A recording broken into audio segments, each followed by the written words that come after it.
So recently, on a Sunday afternoon after church, we hung out at the lake with our good friends from Quebec who'd met a couple of years ago here at church, and they had invited another couple that they had met who were also from Quebec. We had never met them before until that day.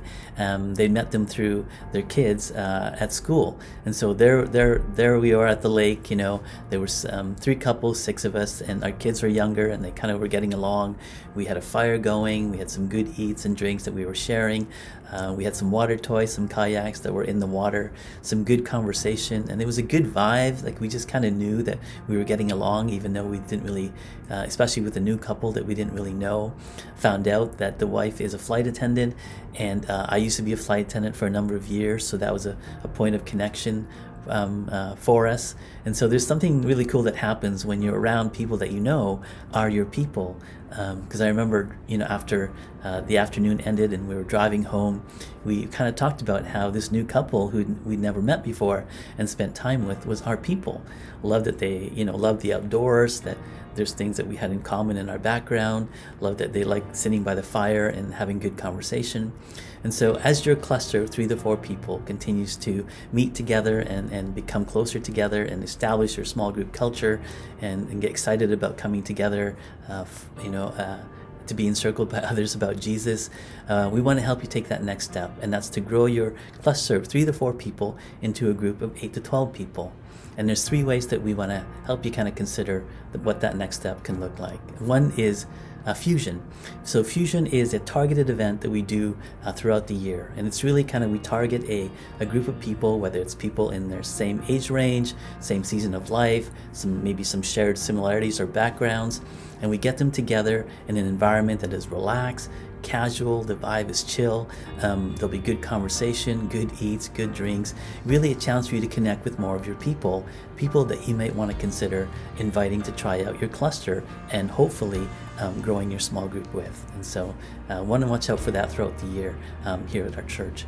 The next thing is we have multiple bigger group events that happen throughout the year. We have carnivals, lunches, barbecues, church picnics, all these events that come out throughout the year where you can just kind of hang out, meet some people, and God does what he does, where he just kind of connects you with people that you vibe with, people that you might want to invite to try out your cluster, people that you might want to build your small group bigger with.